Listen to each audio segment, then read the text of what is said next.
I've heard about this fella. Seems he's pretty wise. What's up, guys? That guy with a... Wait a second. Yeah! That's here. Fun fact, I do have it on me, and keep it on me at all times. Another fun fact. I've been told that this gentleman right here is the man to go to for Blue Lock content, and thusly, I've queued up a whole bunch of his videos to react to. And the first one, I had to go for it. I had to go for my glorious, amazing, legendary, juicy, scrumptious king, Isagi Yoichi, and specifically the wisest character analysis on Isagi Yoichi, or Understanding Ego, the Devourer, or Understanding Ego, Isagi, the Devourer. But of course, this video is 19 minutes and 10 seconds long. I like to yap exponentially more than that, so please check out the link to the original video. It'll be in the description down below, along with the link to the wisest channel. And with that being the case, do I pre-draw for that? I mean, it's Blue Lock content. Nah. We wait. We got this sort of work. We'll wait. But ultimately, Isagi Yoichi the Devourer. If I had to take a guess about what this video will be about, it'll obviously be about explaining Isagi's current...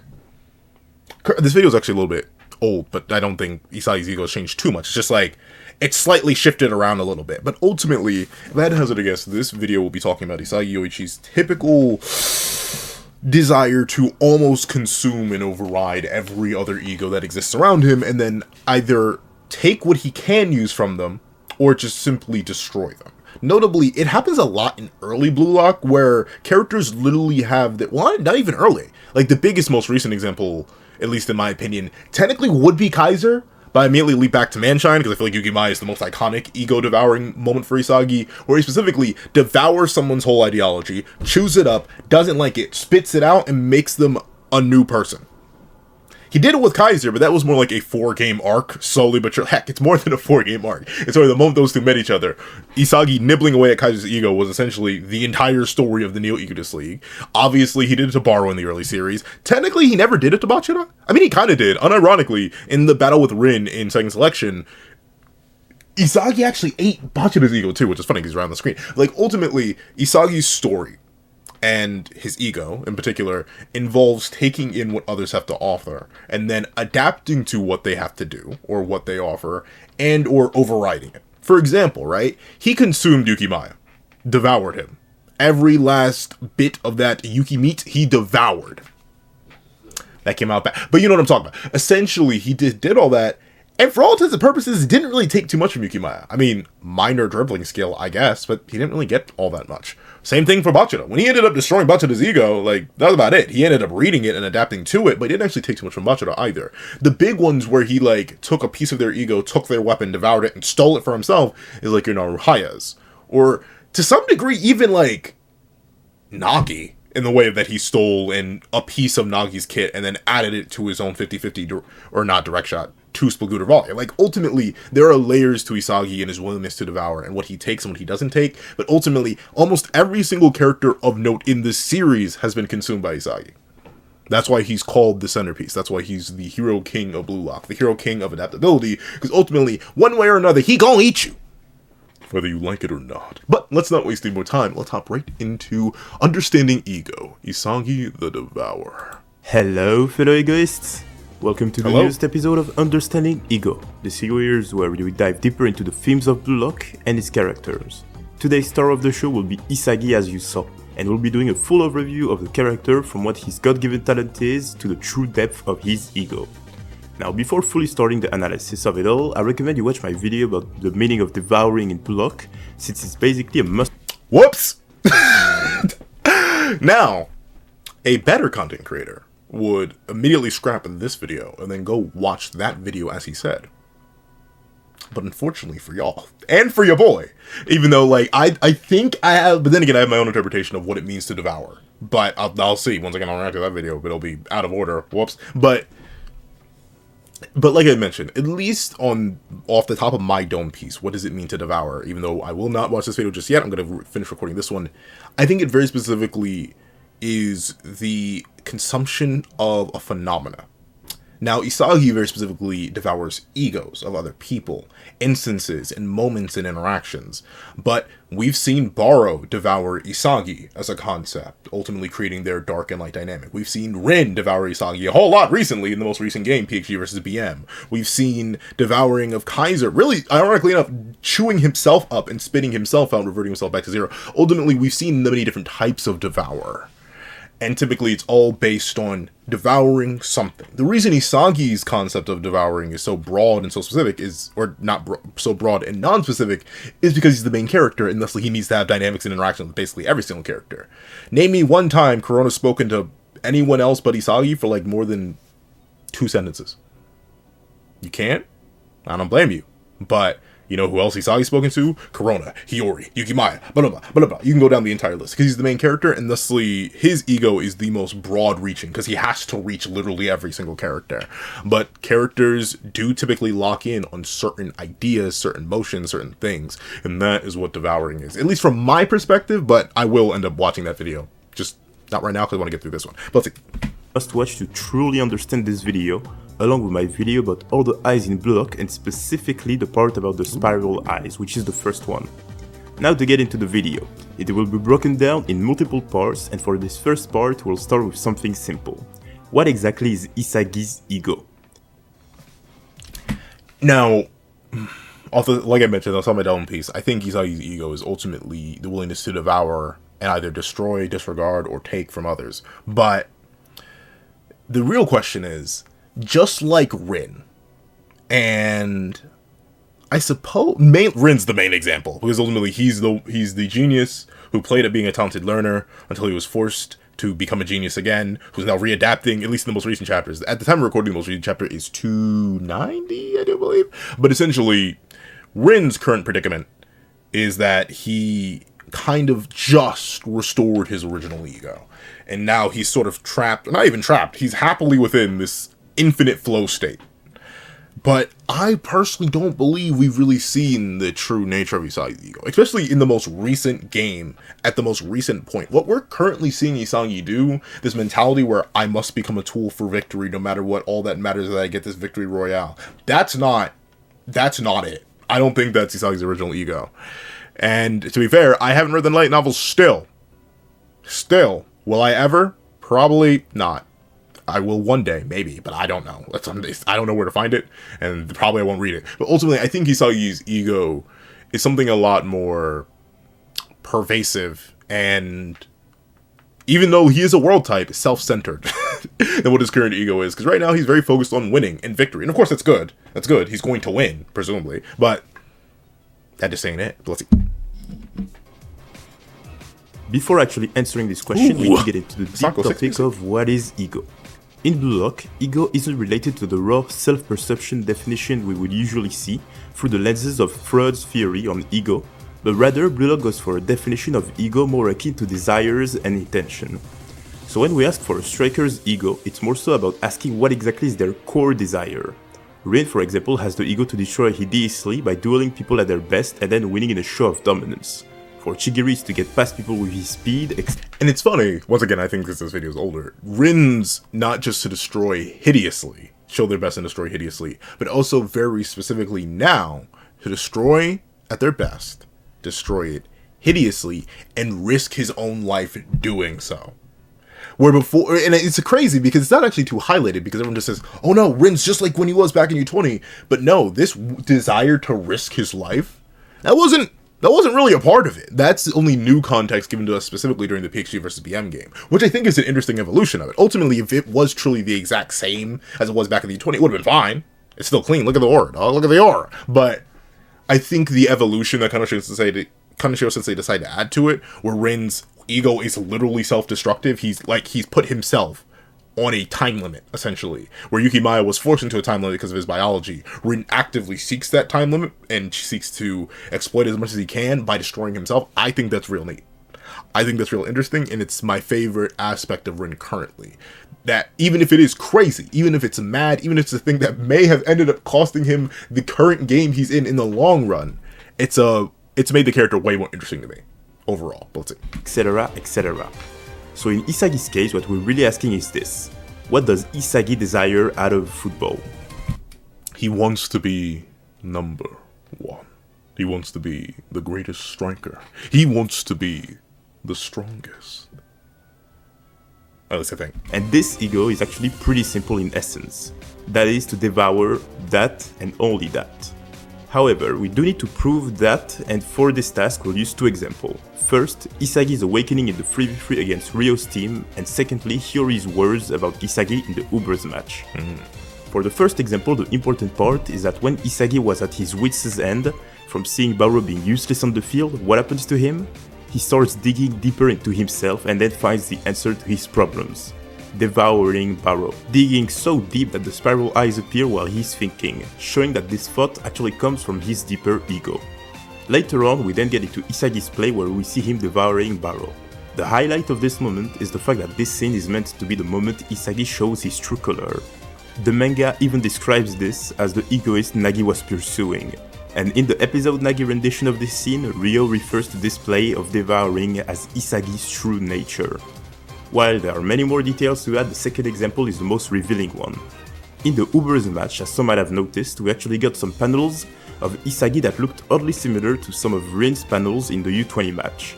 One of those parallels happens in a panel where we see Rin moving up the field with the panel telling us what Rin's football is all about, what his ego is, to devour and destroy hideously. Regarding Isagi's side of this parallel, we get a scene of Hiyori telling us that among Isagi's talents, such as his football IQ or his metavision, the one ability at his core which had blossomed as Isagi's ego did is his ability to devour his rivals on the field, to overshadow them and become the leading actor of the field thanks to his adaptability. Now with this, we can pretty much go with the idea of Isagi's ego being about devouring others.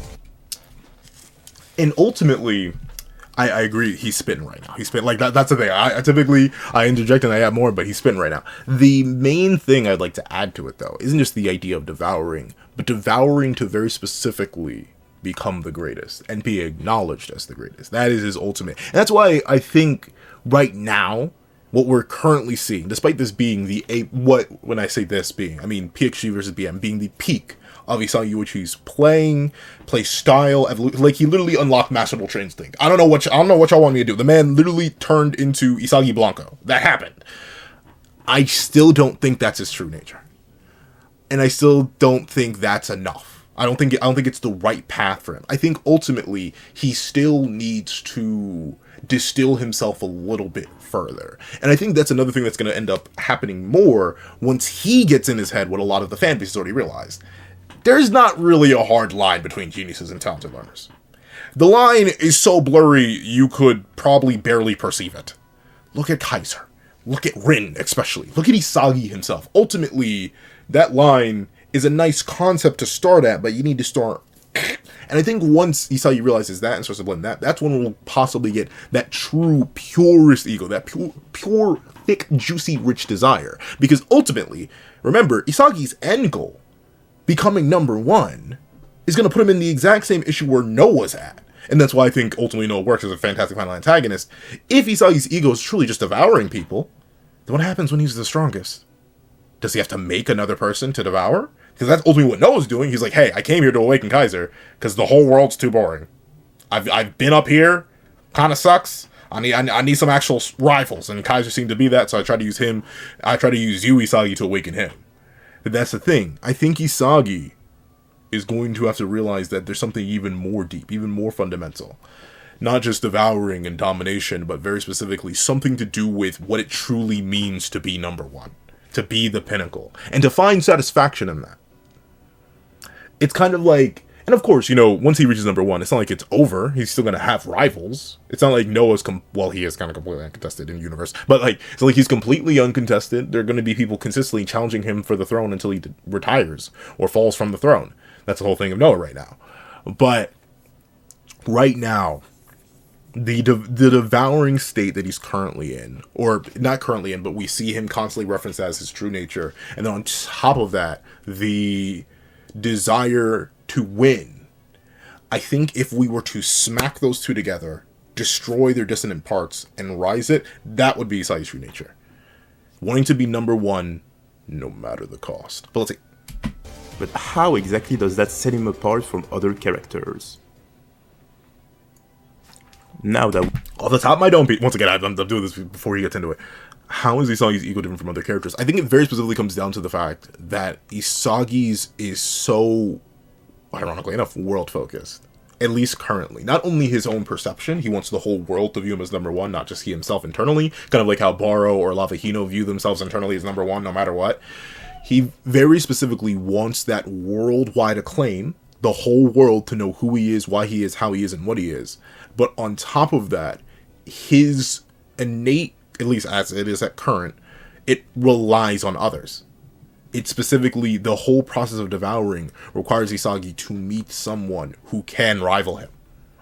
The thing about Baro's ego is that it mostly stands alone. Sure, Isagi's his current focus. Same thing with, it is similar thing to Isagi. I'm not saying Isagi's landlocked. But Baro believes he's number one and is pushing for that on his own abilities. Baro will change and adapt somewhat, but ultimately it's not to the same level of Isagi. Similarly, Chigiri wants to be the best in their own way, using their speed, not necessarily an adaptability demon like Isagi. Ultimately, all the other characters, what they do is ultimately distill themselves down and refine what they already have more. Isagi's willing to devour, in a similar vein to Kaiser actually, devour himself, and then devour others, and then create something better from that. I think that's the fundamental thing that makes Isagi more different, and it's why he's consistently stayed ahead and consistently stayed relevant, even in the front of characters who have also developed further and further and further within themselves. Isagi takes from the world, the other characters, mostly, there are some exceptions, give to the world. That's the difference, at least at the time I don't piece. we know Isagi's ego, we can rightfully ask ourselves, how is it any different than the other strikers in Blue Lock? After all, their goals are also about devouring others and making themselves the lead actor of the show, to shine brighter than anyone and swallow everything with their light. Well, there isn't a difference, at least in the end goal. The true difference between Isagi's ego and the others is that Isagi's ego doesn't have a set way of achieving its end goal, whereas strikers such as Bachira or Chigiri are...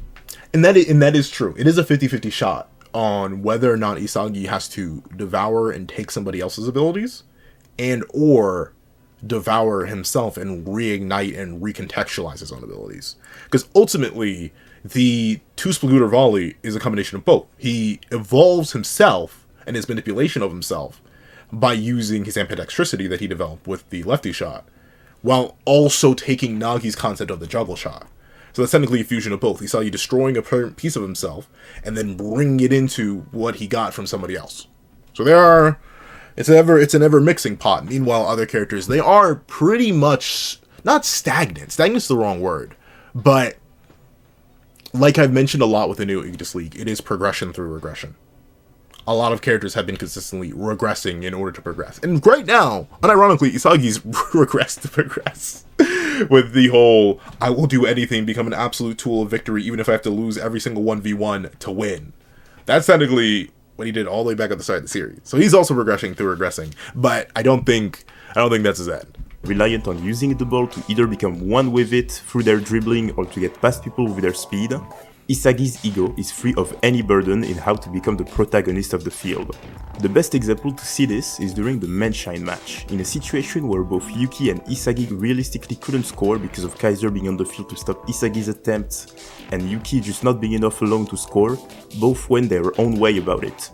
Yuki delved into a spiral of obsession with scoring, unable to see anything other than this, but Isagi was instead able to look at the situation and understand that if he couldn't become the protagonist through scoring, he would then become the protagonist through beating Kaiser, and by doing so devouring him. Becoming the match's top performer this way, even if it was through 2 assists, instead of the goals that he desired but couldn't reach, but still fulfilling his ego of devouring everyone until he can score by himself. Isagi's ego isn't bound by any set way of doing things. As is constantly reminded to us, he can destroy and rebuild himself as many times as needed to fulfill his desires, which is victory. He will stop at nothing to become the protagonist, and while he may be able to become the protagonist through assists, deep down he still desires something that will make him the protagonist in the eyes of everyone, scoring his own goals as a striker. As said before, Isagi's adaptability comes from the fact that his ego isn't bound in any way, though this shows something deeper about the act of devouring. The core of devouring is about asserting one's self, to use others as a... Funny thing is, though, about Isagi's ego being entirely unbound, you know what it is strangely bound to? It is bound to what is unbound. That was the most Kingdom Hearts thing. I've made so many Kingdom Hearts. That's the most Kingdom Hearts stupid, meaningless thing I've ever said. What I essentially mean here is that Isagi is bound to the people he's playing against in the state of the field. That's what he's bound to. Ultimately, the thing with Isagi and his adaptation is that it's adaptation. Someone like Chigiri decides the pace and operates on his own point. Someone like Baro typically attempts to define the pace and move on his own thing. Nagi, blah, blah, blah, blah, blah. Go down the list of geniuses and even some talented learners, such as Kaiser. But for Isagi, he's at his best when he starts on the back foot. I mean, sure, there are times when he is just straight up the leader. But even then, that's not Isagi the adaptability demon, that's just Isagi at base stats. He very specifically, his ego in and of itself is bound to how the field is. What's happening? What are the challenges in front of him? And ultimately, we've seen him many a time before, not just here, but previously, struggle to do that. Struggle to adapt and fail to reach that point of consumption. That's what he goes for later, and he needs to keep adapting, keep growing. But ultimately, since his ego is based in that, like I mentioned earlier, the whole thing about how he's technically bound to the idea of not being number one despite wanting to be number one, that's the thing that I wonder about his ego. Once he becomes number one, will he simply become someone swinging downward? I don't know, because that's what his ego is reliant on. His ego and his adaptability is reliant on not being good enough in the first place. So once he is good enough in the first place, what will that do for him? And will that restore him into a more pure state of his absolute ego, which is all about victory for he, himself, and I? I don't know. Let's see. As a pedestal to make yourself shine brighter and steal the role of protagonist from them. In this act, a strong ability to adapt is needed, as devouring means not only to be able to assess the situation correctly, to understand who is the protagonist of the field currently, but also to then find a way to devour them using your current abilities. So while adaptability doesn't need the act of the...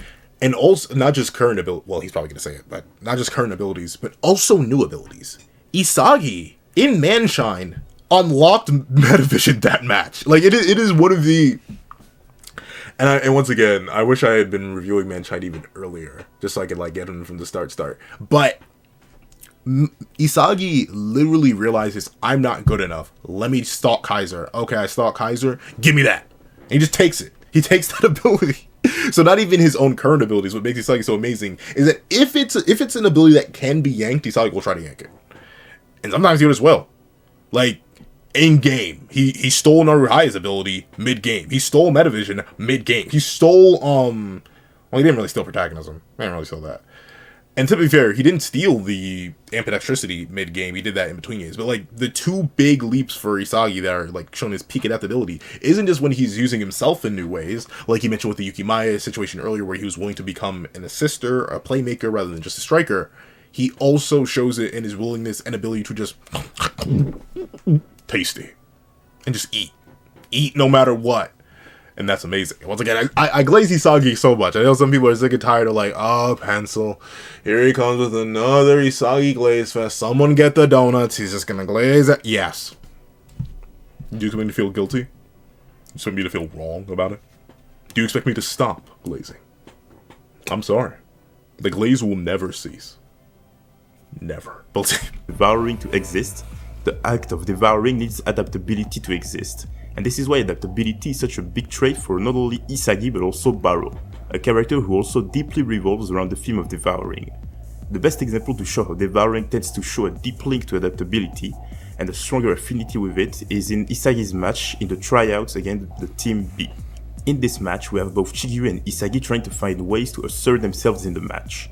Chihiro went with the option of coexisting with Karasu and Otoya as a way to prove his worth and was rewarded for it.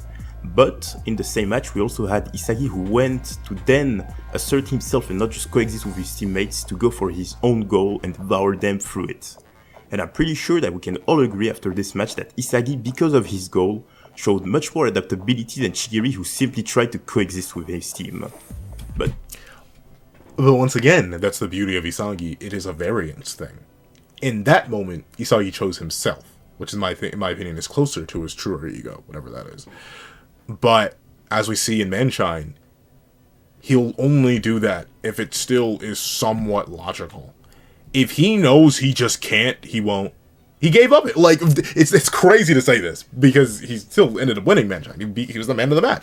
But in Manshine, Isagi should admit, I'm not good enough. Like, no matter if adaptation is going to save me, I have to do this in this way. And that's the thing about Isagi, man. Even when he wants certain things, he's able to just be like, alright, not feasible. Let's not. And once again, it's... And I made that video talking about, I think that was kind of whack. But let me say this. It reminds me of that one moment in Ubers when Isagi asked Noah, so what's the plan? Snuffy's on the field. And Noah's like, I don't know, just live though. Just figure it out. You gotta lock in one way or another, Chief. I ain't got nothing. That's the same thing that Isagi was on during the Manshine match. I don't know, Chief.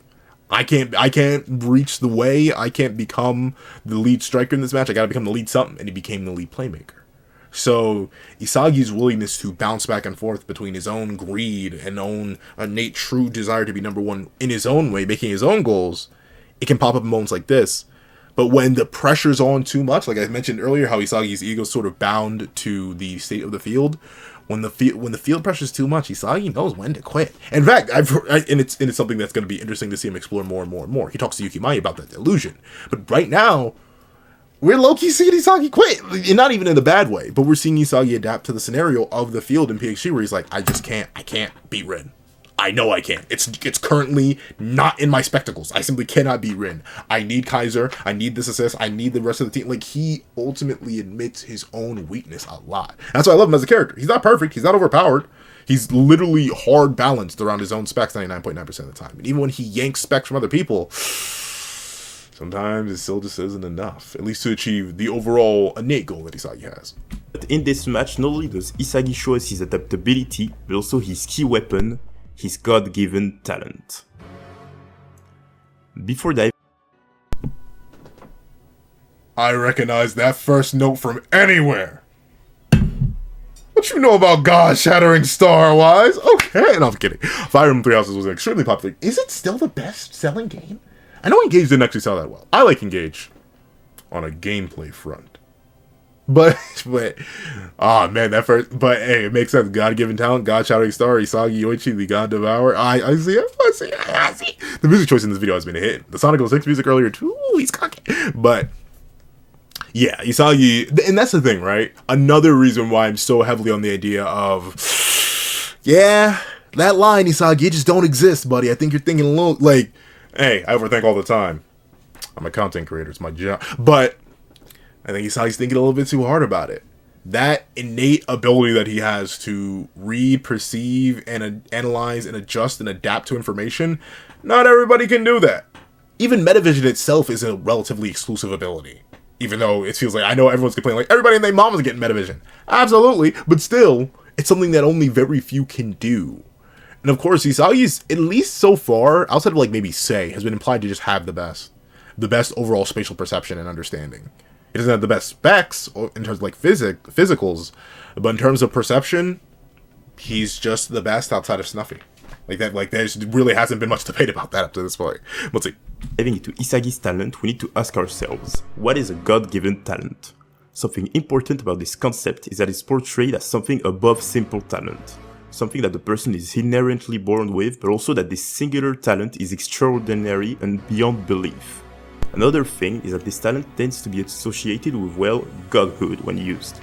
The best example being Nagi and his God-given talent of trapping, which is said to be better than even Chris Prince's, and when you see it through the lenses of a God-given talent, you'll then realize that most of the time Nagi's trapping is talked about, it's related to it being divine, or him making plays with it that are similar to a god's. So we can ask ourselves, does Isagi actually have a God-given talent? Yes. Well, the answer to this lies in his light novel. In it, we learn that Isagi... Yeah, so this is what this is why I always bring up the light novel, and why I ultimately haven't read it, but wise did it. But it's brought up in the light novel specifically, but it's inferred and even mentioned a lot in the series. Like, I think the earliest mention that comes to mind is Shigiri literally saying, you kind of see over the entire field like a god, Isagi. That's kind of crazy, Bakaru. But in the light novel, I believe, let me guess, because I think I've heard it before, he is able to sense rain coming. And, like, obviously, humans do technically just have that ability. We're able to smell the chemical that comes before rain because we were once a nomadic species and we had to chase rain because water. But, like, Isagi had, like, superhuman version of that. Not just smelling rain, but, like, sensing it. Let's see. He, at only 3 years old, could see flies from a distance that no ordinary person could see, or that he was able to sense rain before it actually started dropping thanks to his sensitivity to the changes in the sky via his smell, sense of touch with the air, and generally his insanely good vision. In general, Isagi is able to detect changes on a level that no ordinary person can, and this is only proven further in the manga. So we know that Isagi has insanely good senses, but can we really call those a god-given talent if they aren't that usable in football? Well, they are. While you may not realize it, Isagi's senses have actually been showing themselves in the story and in really subtle ways. The first and most notable moment that his senses came into play was him feeling something in his back during the Team Y match, where the thing that he felt was... He brings up this one, let me see. He brings up the Team Y match, where else can I bring it up? Obviously, the reflex moment, he's already shown that, he's probably going to talk about that. But, like, even some of the times where he says, don't worry, I have you in my vision, like the meta vision, Chigiri and Manshine comes from behind him at an entirely different angle. And of course, Chigiri announces his presence, like, don't forget about me, but still, Isagi, without even, because remember, meta vision is required on peripherals, and while you can hit this, especially in extreme motion, and see most of the area around you, one, the ability to process that is still insane. And two, you won't ever see directly behind your back. Like, even when I strain my neck as far as possible and try to look as hard, I can't see my back. Isagi, just like here, in the Manshine match, senses Chigiri. Like, he just does it. Why? Because his senses are that good. This man has insane spatial awareness. Once again, why Chigiri notes it so early on is, like, literally being godly ability. Then later on revealed to be Nico. As you see, in this moment, Isagi was able to feel not only that someone was behind him, but also that their line of sight was directly on him. A second example that's pretty interesting is back when Isagi was able to sense Rin coming from behind him back in the final match of the second selection. In this panel, we clearly see that Isagi has no way of directly seeing Rin coming from behind him, but still felt his presence and immediately turned around by reflex. Now, you could say that this is something that's actually pretty normal. We all have those moments where we can feel someone look at us and we turn around to face them. So while those two examples show us that Isagi has really acute senses, they don't show the full potential of them. And to be fair though, the reason these two moments are still impressive in terms of a perception thing, I don't know about y'all, I only can tell when people are looking at me if I'm not really doing anything else. Like if I'm like sitting there and my thoughts are kind of on like autopilot, where I'm just like doing something or like doing like anything manual, like if I'm typing, then I'll be able to notice, hey, someone has their eyes on me, and I'll look. But Isagi's doing all this stuff, like specifically the two feats he brings up. Well, admittedly, the one with Nico, he's just standing there, but he's thinking about the current state of the game and wondering how to handle that. So he's wrapped up in a highly intense thought, and then senses Nico anyway. And for the Ren one, he's in the middle of moving and chasing and watching the ball, and has no idea of anything else going on, yet he still senses Ren behind him. And you could say, well, Ren probably just very loud as he runs. Possibly? But still, that's impressive to do while moving and thinking and acting at top speed. If you were to ask me, back in the days when I was sprinting down the 100-meter dash or the 200-meter dash, could I perceive anything else? No. It was 1 foot in front of the other going top speed, Mach speed. And I was just running. I didn't talk of actually playing football, which is infinitely more intense because you have to worry about the ball, you have to worry about everyone else around you. At least the thing with a race, unless you're in relays and like the lanes fold in on themselves, most of the time you don't have to worry about other people. You just gotta worry about yourself. But in fucking soccer, that's very impressive. For this, we need to head on to our final example, the block of Chris Priest's shot. In this scene, Isagi is able to stop Chris Priest's most random shot in the world that even Gagamaru thought was impossible to guard against, thanks to an all or nothing bet. But the detail that many must have overlooked is the fact that Isagi was running straight at the weak point that he found without even looking at the ball. And you'll also note that Isagi doesn't say that he saw the weak spot, but rather sensed it. So now with this, we see that Isagi's senses not only give him the potential to feel what's happening on the field without even looking, giving him a sort of ultimate version of metavision where he doesn't even need to scan anymore and can just focus on processing all of the information he gets, but Also that when he starts playing in flow, he's compared to a god. Now, doesn't that sound like a talent worthy of being called a god-given talent? But we can ask ourselves, if Isagi has such an OP talent, then why hasn't he been able to use it so far? Mental limitations and actual stat caps. How do I put this? Isagi is like I got Fire Emblem on the brain. Isagi is like a character who has a fantastic, amazing, juicy, scrumdiddlyumptious magic stat, but he's locked to a physical class and can't use tomes. That's literally like, it's for the perfect yanking example. Once again, talking about Fire Emblem Engage, I'd pull up one from Fire Emblem Three Houses, but like I can't. Like usually those characters are just built around their main thing. But for Engage in particular, Anna, the merchant character from the Fire Emblem universe, in that game, I didn't know this, so I was an idiot. I think I just didn't use her in my first playthrough. But her magic growth and her magic stat is dumb, stupid, crazy. I didn't bother to look at that. Unless I didn't use her. Like, oh, her attack sucks, and she's locked to a physical class. Why did I bother reclassing into a magic class? But that's the thing. She was locked to a physical class, but I had insanely high magic stat. She was limited by the class she was in. Right now, how this applies to Isagi, he's literally limited by his own physical specs. Yeah, he can perceive everything, but it's like having a whole bunch of information and not being able to do anything. I can tell you the winning lottery numbers right now, but if you can't go and put them into something, it doesn't do anything. Information without the ability to apply it is worthless. It is only how you're able to apply information and data that matters. And of course, Isagi's been getting better and better and better and better and better at that. But still, he's physically losing to Rin consistently. He's not as strong or as fast as Kaiser. He gets boxed up whenever he's in a 1v1 against anyone with physically superior ability, because even if people aren't seeing the thing the same way he has to, just like I mentioned with Isagi, he's being bound to the state of the game. He has the God-given vision and perception and ability to perceive, but he cannot apply that in the physical world 100% of the time, because he has to interact with the people in the physical world. It's like how you could well, then again, this is a strange case because humans are always relative. Don't underestimate people. Trust me, you will get folded.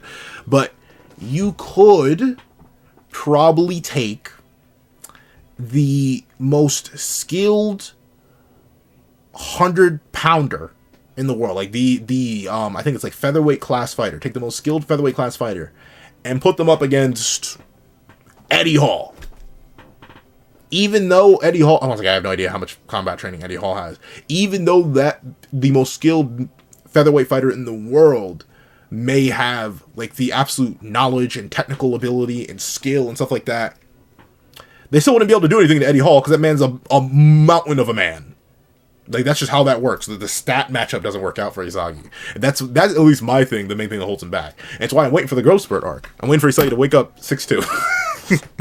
He's 17, he's still growing. But that's the main thing that holds him back. And it's why, in Isagi's most dominant moments, notice what is always evident. He's almost never interacting with anyone physically. It's always when he's sneaking past or sliding past somebody or exploiting holes, because he can almost never take the direct path like a Kaiser, like a Noah, like a Rin, like a Bara, where they can all just run into somebody and box them out, or at least go relative to Chris Prince, like these big, beefy, bulky behind characters. Isagi can't do that, at least not yet. But let's see. Well, for this, we need to first understand that Isagi isn't necessarily conscious of this ability, and secondly, we need to put this ability into perspective. That too. Isagi can't use it consistently. But Metavision is the closest we've seen to Isagi get to, like, absolute understanding of this transcendent view of the world he has. But even still, his Metavision has been outread, because Metavision is reliant on old and consistently inputted data. And people in this universe do have the ability to just... Well, not even just people in the universe. People can do things you'll never expect. Trust me. I've seen it before. It is amazing and yet terrifying. Let's see. For Isagi to use this ability, he would need to be able to believe in his instincts and senses enough that he believes into what he can feel even if he can't see it. To put ourselves in his shoes, to use Isagi's ability, you would need to have enough trust in yourself and your senses that you can walk with a blindfold on and not trip while doing it. And this is exactly why Isagi hasn't been able to use his senses so far and couldn't even if he was conscious of them. Because to use them, he would need an ego, a confidence in his abilities big enough to actually act upon them. One detail that goes in I didn't even think about that like that. I was going straight down the physical stance argument, but yeah, I suppose that is a good point. And the thing is, that's the thing about Isagi that's funny, right? Ultimately, he is so logically driven, he actually gets in his own way.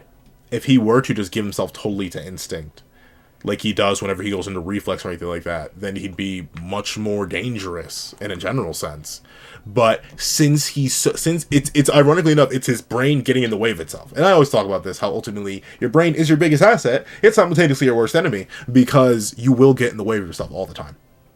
The ability to think is beautiful. It's what makes humans humans, but at the same time, the ability to think can backfire. And while Isagi's body may be feeding him a whole bunch of information and the state of the field, unless he trusts that, in the midst of an instant, comprehends it and applies it, which he wants to do rather than just instinctually follow the information he's been given, he never will.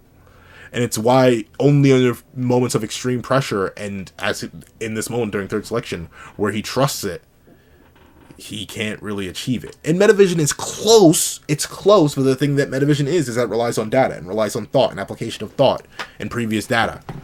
So even Metavision isn't the perfect application of Isagi's thing, which is why I still think it has room to evolve. Everyone else is getting Metavision, but I think they're getting the most basic level of it. Isagi's evolved through protagonism and Ubers, and it's evolving again, and it's going to keep evolving until he reaches that actual transcendent vision, where it probably doesn't even have to do with his eyes anymore, like Wise mentioned.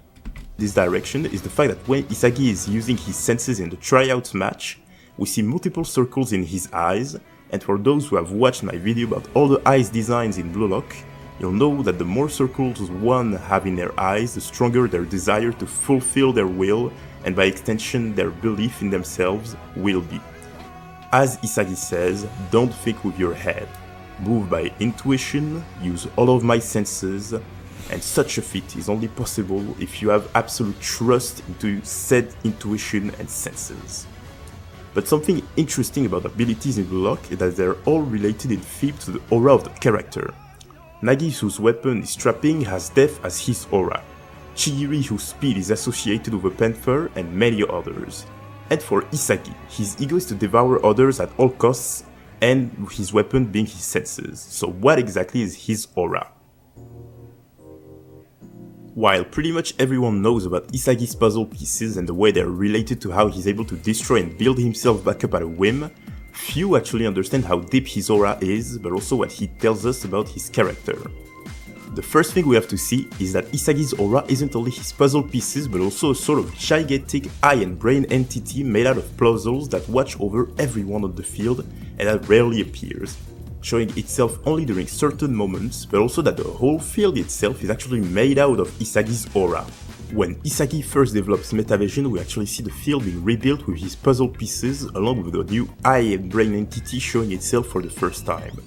So Isagi's aura isn't only limited to his body, he also becomes one with the field, and above it all is his true aura, an eye and brain godly entity overseeing everything happening on the field and that devours all of the information in it, taking away the obsolete puzzle pieces that are in Isagi and processing them with the new information to then feed them back.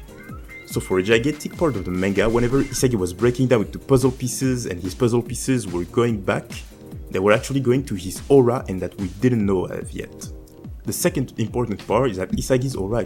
I'll admit, I had never noticed it. I always acknowledged it, it always looked really, really cool, but I never really figured that was truly the purest of his aura. And the interesting thing is, I'm trying to think, every time it's appeared off the top of my dome piece, and once again, since I haven't really paid much attention to it, I can't remember, he never actually scores. He never does. It's only shown up when he's used it defensively, and that's about it. I can't think of a single time, even when he's playmaking. Like, I'm trying to think, like, in his Manchain moment, Yuki Maya doesn't show up. In his first goal in Ubers, it doesn't show up. In his last goal in Ubers, it doesn't show up, I don't think. And then, it hasn't appeared so far in PhD vs. BM, or at least not in his initial score. So, interesting. Actually evolved during the Manchain match when he finally unlocked Metavision, and therefore a new part of himself that he didn't know of before, which is what led to this awakening of his aura. The eye entity went from a mix of eyes overseeing the field in white puzzle pieces into then a single eye entity with a mix of black and white puzzle pieces when Isagi then discovers egocentrism. Now we can ask ourselves, what does that change in his aura mean? Well, the basic reading we could give is that Isagi went from using a metavision in a simple way and so having a basic design, to his aura then incorporating egocentrism into his use of metavision, which went further into his desire to know everything about the field, as to be able to devour others better. Though the black puzzle pieces aren't there just for show and to make things look better. They're actually related to the fact that most of the time black boxes are used to give a character's thoughts. Those thoughts are meant to come from their deep ego. So those black puzzle pieces appearing are a sign that Isagi has truly incorporated egocentrism into his game. And for our final... And I also like to imagine the black puzzle pieces in particular are... Actually, no, because they are solid black puzzle pieces. I think they're also meant to represent the pieces that Isagi's thrown away. Like, and especially he used Rin as an example, throwing away that idea of, like, thinking logically and working with others. I think the black, the void parts of that true ego represent every single bit that Isagi's destroyed or thrown away or readjusted and re-altered. It's just the new puzzle pieces they're feeding and the new information that's being logged in, but also it's the information that's being thrown out. The stuff that's no longer useful, the abilities that are no longer useful, the preconceptions, that information. I think that's what also they represent, on top of what he mentioned. Final point about Isagi's aura is that it all ties perfectly into the act of devouring. While mouth for sure could be something that speaks more to the general reader about the themes of devouring, I would argue that this sort of all-seeing eye aura is actually a better representation of the aim to become the protagonist at all costs and Isagi's adaptability. The first step to devouring is first the ability to self-reflect on your current role. Are you the protagonist and do you want to become it? Who are the ones needed to be devoured, and most importantly, what do I need to do to devour them? So a brain and eye entity being the ultimate representation of devouring block is once again a perfect reminder that to become a protagonist, to become a true diamond, you don't need the raw ore being your physical ability, but most importantly the right mindset and ability to self-reflect to prove yourself. And that is an interesting point for essentially a lot of our characters, especially in the whole idea of the New Ignis League's theme being progression through regression, where a lot of them just look back on where they failed before. And for the most part, a lot of them did just end up harder speccing. Where Isagi stands apart is where he's willing to destroy himself, like we mentioned. But it's interesting to see the rest of the world almost reject Isagi in that way, where they're like, no. Release for right now. I'ma double down. What does Baro do to evolve? He doubles down. What does Shigiri do to evolve? Doubles down. Reiwa and Nagi double down. Bachida double down. They go back. And they embrace that, what they once were, and evolve it. Typically, in Shigiri's case, by getting physical specs in a golden zone. For Baro's case, controlling a new team to follow his orders. For Nagi and Reo's case, falling back into their relationship with what? Increased specs and increased understanding of their abilities. Like, it's very interesting that Isagi's evolution is so far based in taking pieces from the past, respecting and analyzing the past, but, like I mentioned with the black pieces representing what he's thrown away, getting rid of anything that's not useful. If that means people, if that means tech, if that means a thought process, he's willing to throw it all away. Let's see. For this part, I'll be talking specifically about all of the original ego talk that has been going on in the community about Isagi, and he feels awake in it. I don't, if we're gonna see it, if it is a thing, I think it is a thing, for one. I think it is a thing. But I don't think we're seeing it in PhD versus BM. At least currently, by the way the match is going, and very specifically, what I now view the theme of the New Ignis League, I don't see it happening in PhD versus BM. I don't. I think that's a little, I think it's a little too late. But I could see it possibly by either end of U20 World Cup or mid U20 World Cup, or main World Cup. Either one of those, I could see it actually happening by then. Mainly because it'd be too soon, if you know what I'm talking about, to give it to him now. Especially considering how large the buff for original Ego seemed to be. Like, look at Rin. Look at base Rin and look at original Ego Rin. It's way too big. I think it'd be too soon to drop it. And once again, the question of what Isagi's true ego even is up in the air. Is it just the spatial awareness? It can't just be that. Is it just the desire for victory at no matter the cost? Well, it can't just be that. Is it the desire to be number one, acknowledged by the world, and achieve true victory through utilization and absolute trust in oneself, through confidence? Probably. Probably. But it can't just be that. It's like, so as said before, Isagi's ego is at its core about devouring others, and that has never changed. What Isagi is currently following is his original ego.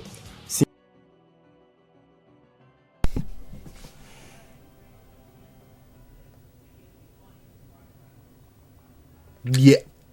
In the sense of wanting to be, yeah. In the sense of wanting to be number one, yeah. But I don't think so. I don't think at least once again, if we go with the pure idea, because if we're going with the idea of ego being desire, the truest, most purest, and most absolute original ego is victory, not at any cost, but victory by one's own design. And ultimately, devouring is not by Isagi's own design. It is an adaptation to someone else's design that he then attempts to override with his own. That, at least in my opinion, is not the original ego. That's not the core of who Isagi is. It's a piece of him. Yeah, it's something he's adapted to. Yeah, but I wouldn't say that's his original.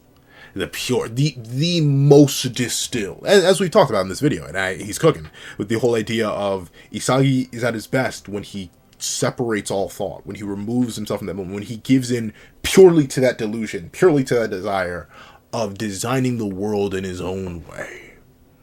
Victory for himself, by himself, of himself, no matter the cost. The current Isagi isn't following that ego. The Isagi who gave up in mankind isn't following that ego.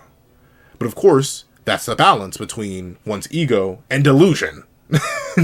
That's a big thing about the new League. It's full of characters who are delusional, whether it be Yuki Maya, whether it be Reo, whether it be Nagi, whether it be insert character here, Bar. Like, it goes on and on and on. But let's see what he has to say. Simply that the amount it was developed back in his middle school days is probably similar to how it currently is, if not more. With him having the confidence to use his senses, since this is probably how he was able to be a fearless dribbler. What fear is there to have if you can feel everything around you? So while Isagi will surely awaken parts of himself that have been buried deep inside of him the same way that his aura took 182 chapters to truly appear, it's not like he'll develop a whole entirely new quote-unquote original ego. Simply that Yeah, I agree. Yeah, I do agree with that. He makes sense. Because, right, it'd be the distillation. Because right now, Isagi's ego, as he mentions with this, it's impure. It's not 100% concentrated. It's watered down. You want to know how I watered down this lemonade to make it 60 calories instead of 100? Let me stop. He'll continue developing himself to a point relatively close to how it must have been in high school and middle school before his ego got suppressed, and then surpass it even further thanks to his experience of despair that followed when he didn't develop his ego further, and that I hope he learned from. I mentioned it at the start, but I'll mention it again. Why is Isagi the main character? Because he's allowed his ego as it is currently, and his nature as the Devourer allows him to have a dynamic with every single character in the manga, which is needed for main characters. I mean, you can make your main character an outcast and a guy who doesn't like to interact, but like, that almost never works. And you want to have a main character, or if you're writing a ensemble cast, you want to have all main characters who are capable of interacting with and dynamically evolving, unless they're like you're writing a character who's meant to evolve respective to their world and not vice versa. You want to have a character like Isagi who's built to interact with everybody. And very specifically, since Isagi interacts with everybody in a predatory fashion, and not in a bad way, he's only 17, but in a predatory fashion, you need him to be this way. You need him to be the main character, as he's the only one, so far, realistically, he's the only one who is directly invested in all others as they are in his way. And thusly, they will interact back, and he will interact again, and the cycle of adaptation and evolution will forever continue. That's why the same dynamics we've been seeing since the first 30 chapters are hitting in the latest 200. Because Isagi allows for so much dynamism that a character not of his ilk, not of his natural interaction style, would not have. At least that's what I think. That's it. Now, don't worry, this part isn't for glazing Isagi, but more so to give a bit of insight on why the I'm glazing Isagi! Okay. story specifically centered around him. As we saw before, Isagi is a demon of adaptability. So instead of trying to create a set of characters and then making them interact, By creating specific obstacles for Isagi and how he will overcome them, it then helps create characters based on what type of obstacle they should be, which gives a much more straightforward way of creating the essence of a character instead of making a character and then trying to make them fit into the story. Secondly, by having the ego that he has, he incorporates the true Blue Lock values as, after all, the core idea and philosophy of Ego Jinpachi, to disregard everything else and to only see yourself as the main protagonist of the field is Isagi's ego. So through this, we get a main character that's a perfect vessel to the philosophy of Blue Lock, but also one that can show the philosophy's action on a character since his narration is unreliable but in a way that still lets the story flow smoothly. His POV is not as intense in terms of having personal obstacles as it is for other characters who have seen it all, which could lead to us to think that he's just a bland character meant to act as the perfect egoist. But we still get moments where we realize that there's something we've been missing or misinterpreting the entire time from Isagi's POV, even though he tries to be as rational as possible, such as his argument with Yuki where we saw how twisted Isagi really was. So through this, we get a mix of narration that could almost be said to be as true to life as possible when he analyzes the things, but unreliable when it comes to things about himself and those twisted parts of his ego. And a beautiful thing about Isagi being the perfect unreliable narrator is that even when he's being objective, he can be wrong. He's admitted this many a time before. Every single time Isagi thinks he understands something or thinks he reads something, it'll take a while, but sometimes ends up being wrong. He was initially wrong about the upper limits of the application of Metavision. He was wrong about his initial reading of Kaiser in general. Wrong about Predator Eye, as we see recently in the latest chapter. Like, he's been wrong before, even when he's trying to be objective. So Isagi, being able to be wrong is unironically one of his greatest strengths as a main character. As what keeps him so dynamic. He's not, like the Wise said, he's not this perfect dream character who understands everything immediately and then will ultimately apply it right on time in the perfect way forever because Isagi. No, he's fumbled bags before, and he'll fumble them again, and that's beautiful. We'll see. Like him subconsciously viewing himself as the protagonist and being completely egocentric, therefore not even realizing that others are their own protagonist.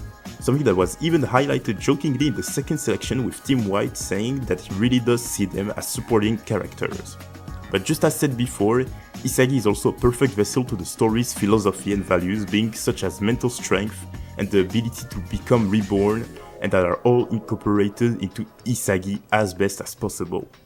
And finally, he pays so much attention to other characters in order to learn from them, that integrating other characters into the stories goes really smoothly. He's genuinely the only one who cares enough about all of those people for them to stay relevant because he always learns from them. And honestly, it's pretty rare for a story to try to always stay protag-centered without the constant POV switching to have the characters have their own arcs. Now, there are many more things that can be talked about for Isagi's character, such as his future struggles in the story relating to his ego or his mentality, but those are things I'm keeping for understanding Barn with a fake king. I'm excited to see that. Let's see. For another time.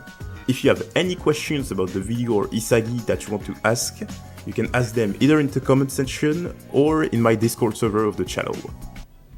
And with all that said, have a great one, fellow egoists. Alright. I see why y'all recommended. That was peak. That was a peak, beautiful, top tier analysis. Taught me things I was not ready to see. Opened my eyes in ways I didn't know. Man. Oh, you gonna become a mainstay on the channel, big dog. But if you made it all the way to the end of this thick video, gosh darn it, I promised y'all, video's 19 minutes and 10 seconds. I'm only at 19:09, and we're nearly at an hour. But so, if you made it all the way to the end of this video, please leave endless hunger.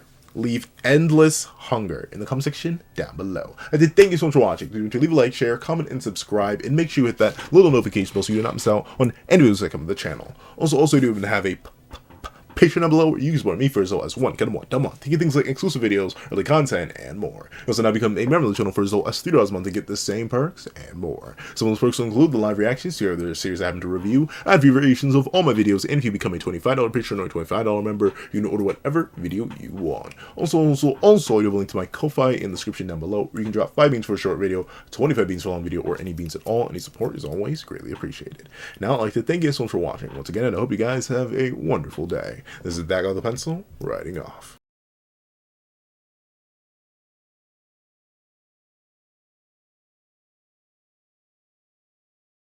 I'd like to give a thank you to our sketch tier members: Greyhound, Eternal Flame, Red Wolf 4765, Astro, Super Flame Zero, Glacier, XZ, G Prosper, Planet Crone, Zeta, and Brandon Payne.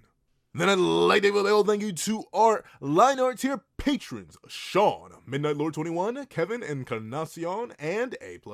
And then I'd like to give a huge thank you to our ink tier members: Fine, Austin Wimberly, Euchiha, Yuki Ally, and Carlo Alaimo. Then I'd like to give a gargantuan thank you to our digital art tier members: J Warrior and AZ Void. Then I'd like to give another gargantuan thank you to our colored art tier patrons: Overlord Zero, Waki Minos, and iDemokami. Then I'd like to give a final legendary top of the line thank you to our That Guy with a Pencil tier patron, the glorious king, Calvin Elder.